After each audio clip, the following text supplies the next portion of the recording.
বিথি, শোন বিথি, তাড়াতাড়ি বাইরে বেরিয়ে আয়, কাজে যাওয়ার জন্য দেরি হয়ে যাচ্ছে। আমাদেরকে তাড়াতাড়ি জঙ্গলে যেতে হবে, তা না হলে ফুলগুলো তাজা থাকবে না। হ্যাঁ হ্যাঁ, আসছি। একটু দেরিতে গেলে কি এমন হবে শুনি? কি বলছিস? দেরিতে গেলে তাজা ফুল পাবো না, আর লোকেরা তাজা ফুল ছাড়া কিনতেও চাইবে না। আমাদের তো লোকসান হবে, তাই না? চল তাড়াতাড়ি। সবকিছুতেই তোর বেশি বেশি। আমরা একটু দেরিতে গেলে কিচ্ছুই হবে না, লোকজন একটু কম সতেজ ফুল ঠিকই কিনে নেবে, ঠিক দামই দেবে। তুই নিজে ইচ্ছে করেই এমন বেশি বেশি করিস। সে যাই হোক, লোকজন টাকা দিয়ে ফুল কিনবে, তাদেরকে তো তাজা ফুলটাই দিতে হবে। সোনিয়া আর বিথি ছিল একই গ্রামে বসবাসরত দুই বান্ধবী। তারা একসাথে গ্রামের পেছনের জঙ্গল থেকে ফুল তুলে এনে বাজারে বিক্রি করে তাদের গরিব সংসার চালাতো। আমার ফুল তোলা শেষ হয়ে গেছে। এই বিথি, তোর কি শেষ হলো? চল এখন। হ্যাঁ, আমারও প্রায় শেষ হয়ে এসেছে। আহা, কি করেছিস তুই? একটা ফুল ছিঁড়তে গিয়ে পুরো গাছ গোড়া থেকে কেন ছিঁড়েছিস? কতগুলো গাছ নষ্ট করে ফেলেছিস তুই। দেখ, এটা এমনিতেও জঙ্গল, এখান থেকে দুই একটা গাছ মরলে কি এমন যায় আসবে? দেখবি ঠিক আবার গাছগুলো জন্মে যাবে। এত কিছু নিয়ে চিন্তা করতে হবে না, চল তাড়াতাড়ি চল, বাজারে চল। এক কাজ কর, তুই বাজারে যা, আমি গাছগুলোকে আবারও মাটিতে পুঁতে পুঁতে দিয়ে আসছি, কিছুক্ষণ সময় লাগবে। আমি বলেছিলাম না, তোর সব সময় বেশি বেশি। এই দেখ, এই কটা গাছের জন্য তোকে আবার এখানে বসে এগুলো মাটিতে পুঁততে হবে। তোর যা ইচ্ছা তুই তাই কর, আমি চললাম। এই বলে বিথি সেখান থেকে চলে যায়। গাছগুলো নিশ্চয়ই বড় কষ্ট হয়েছে, তোমরা কিছু মনে করো না গাছ, আমি এক্ষুনি তোমাদেরকে আবারও মাটিতে পুঁতে দিচ্ছি। যাই, ভালোই বেলা হয়েছে, তাড়াতাড়ি বাজারে না গেলে লোকজন হয়তো আমার কাছ থেকে ফুল কিনতেই চাইবে না।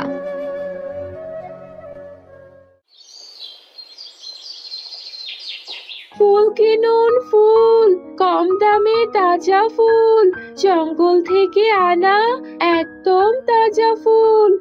এই মেয়ে, ফুল কত করে বিক্রি করছো? আহা, বেশি মুদ্রা করে বিক্রি করছি না তো, মাত্র 5 মুদ্রা করে। আপনি 5 মুদ্রা দিয়ে পুরো 2টো ফুল পাবেন, নিয়ে যান। না না, এ তো ভারী দাম মনে হচ্ছে। গোলাপের দামও তো এত বেশি নয়, আর এসব তো জঙ্গলের ফুল, তোমরা এমনি কুড়িয়ে এনেছো। এত দাম হলে বাপু নিতে পারবো না। সোনিয়া ধীরে ধীরে বিথিকে বলে, আরে মহিলা তো ঠিকই বলেছে, এগুলো জঙ্গলের ফুল, কেউ এত দাম দিয়ে কেন কিনবে? তুই বরং 2 মুদ্রা করে বিক্রি কর। মারে, এত কষ্ট করে ফুলগুলো তুলে আনলাম, এখন এগুলোকে এত কম দামে বিক্রি করব? কখনো না। দরকার হলে আমার ফুল আমি বেচবো না। যান, এখান থেকে যান। কেমন লোক রে বাবা। ঠিক আছে, চললাম, তোমার থেকে ফুল আর কিনলাম না।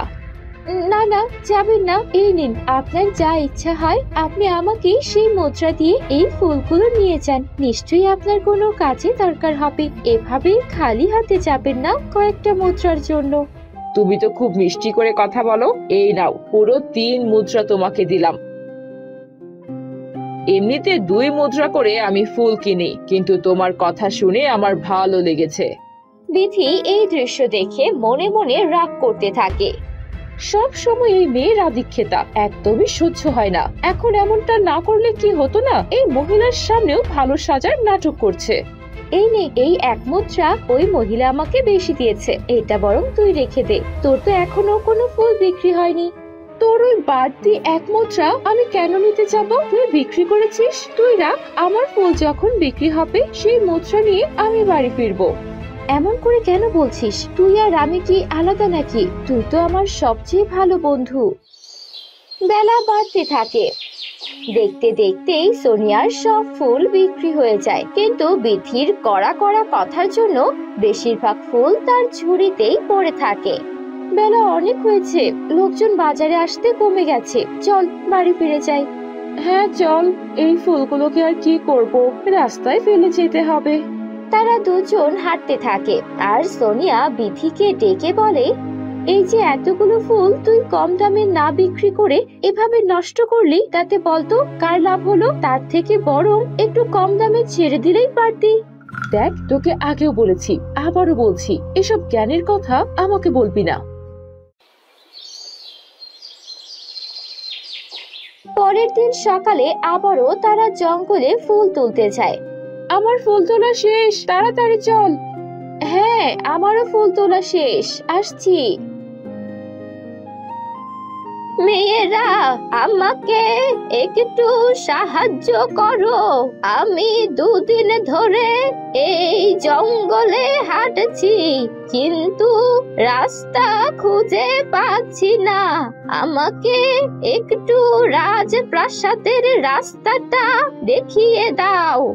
আরে বুড়ি, দেখছো না আমরা কাজ করছি, এখন কাজে যাচ্ছি, তোমাকে আবার রাজপ্রাসাদের রাস্তা কি করে দেখাবো? ওটা উল্টো দিকে পড়ে, তুমি নিজে খুঁজে নাও।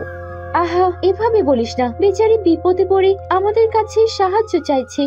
শুনুন বুড়িমা, এখান থেকে সোজা আপনি চলতে থাকবেন, এরপর বাঁদিকে গেলেই দেখবেন একটা পাকা রাস্তা। সেই রাস্তা ধরে গেলেই রাজপ্রাসাদ পেয়ে যাবেন। রাস্তায় যদি কোনো সিপাহী দেখেন, তাদেরকে বললেও আপনাকে রাস্তা চিনিয়ে দেবে। আমাদের তাড়া আছে, তা না হলে আমি নিজেই আপনাকে রাজপ্রাসাদে পৌঁছে দিতাম। তোমাকে অনেক ধন্যবাদ মেয়ে, যেহেতু তুমি আমার উপকার করেছো, তাই আমি তোমাকে একটা ছোট্ট তথ্য দিতে চাই, যেটা তোমার উপকারে আসবে। জি বলুন বুড়িমা, কি বলতে চাইছেন? যদিও আমি কোনো কিছু বিনিময়ে পাওয়ার জন্য আপনাকে সাহায্য করিনি।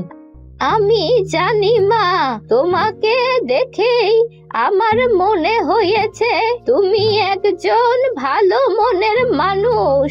এই জঙ্গলে এখানে থেকে সোজা চলে গেলে তুমি একটা বিশাল বড় গুহা পাবে। সেই গুহাতে রয়েছে নানা ধরনের স্বর্ণ মুদ্রা।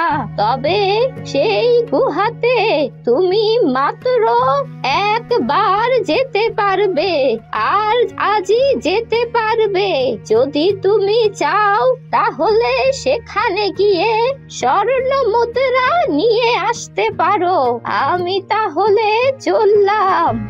বুড়ি তাদের দুজনকে আর কোনো কথা বলার সুযোগ না দিয়েই সেখান থেকে হাঁটতে হাঁটতে হাওয়ায় অদৃশ্য হয়ে যায়। বুড়ি মহিলার কথা শুনে মনে হলো সে কোনো অলৌকিক ক্ষমতার শক্তিধরী। আমারও তো তাই মনে হলো। চল চল, তাড়াতাড়ি গিয়ে দেখা যাক সেই বিশাল গুহার মধ্যে কি এমন স্বর্ণ মুদ্রা আছে। স্বর্ণ মুদ্রা পেলে তো আমাদেরকে আর কষ্ট করে এভাবে ফুল বিক্রি করতে হবে না। তুই ঠিকই বলেছিস, তবে সাবধানে যেতে হবে আমাদেরকে। ওসব সাবধান টাবধান তোর কাছে রাখতো, আমি তো চললাম। সোজা যেতে বলেছে, আমি সোজা চলে যাব। আজকের পর আবার নাকি এই গুহা বন্ধ হয়ে যাবে। আমাকে তো আজকের মধ্যেই যে কোনো ভাবে সেই গুহাতে গিয়ে স্বর্ণ মুদ্রা আনতেই হবে। বিথি এবং সোনিয়া স্বর্ণ মুদ্রার গুহা খুঁজতে থাকে এবং হাঁটতে থাকে। রাস্তায় এক কলা গাছ নুয়ে পড়েছিল। সেই কলা গাছ তাদের দুজনকে ডেকে বলে, মেয়েরা শোনো, আমি ভেঙে পড়ে আছি, আমাকে একটু সাহায্য করো। একটু খুঁটিটা দিয়ে আমাকে সোজা করে দাও, বড্ড কষ্ট হচ্ছে। গুহা খুঁজতে যেতে হবে, যে গুহাতে স্বর্ণ মুদ্রা রয়েছে। এখন কোনো সাহায্য করতে পারবো না, আমি চললাম। বিথি সেখান থেকে চলে যায়। আহা কলা গাছ, তোমার দুঃখ দেখে আমার বড়ই কষ্ট হচ্ছে। দাঁড়াও দাঁড়াও, আমি এক্ষুনি সাহায্য করছি। তোমাকে অনেক ধন্যবাদ মেয়ে, তুমি আমার বড় উপকার করলে। আমি সেই বিশাল গুহার কাছে প্রার্থনা করব, সে যেন তোমাকে অনেক বেশি ধন রত্ন দিয়ে ধনী করে তোলে। সোনিয়া আবারও হাঁটতে শুরু করে। শোনো মেয়ে, এদিকে শোনো, আমার মধ্যে একটা পাতা পড়েছে।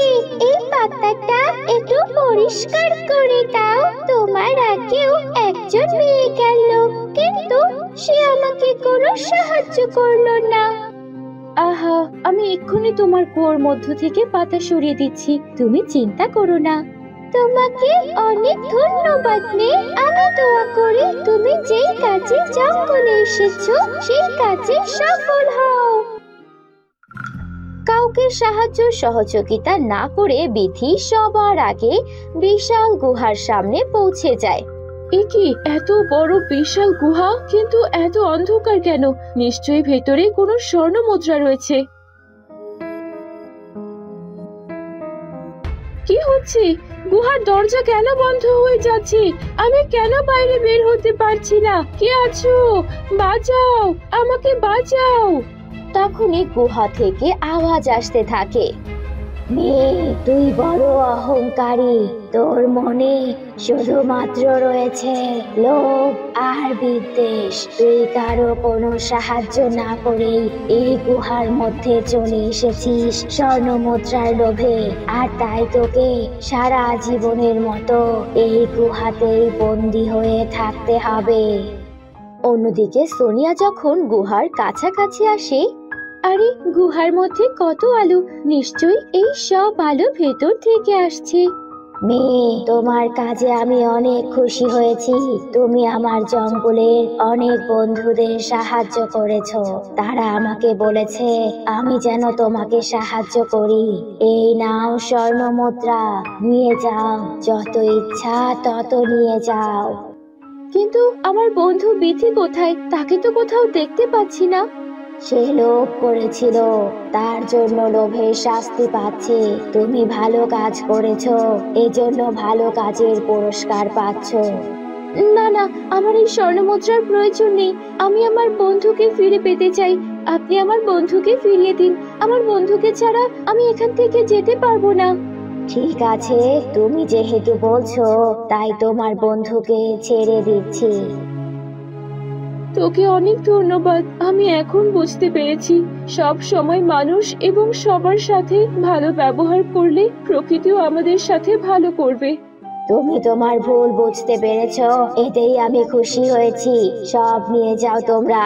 তোমাদের যত ধন রত্নের প্রয়োজন, আজকের পর এই গুহা আবারও বন্ধ হয়ে যাবে।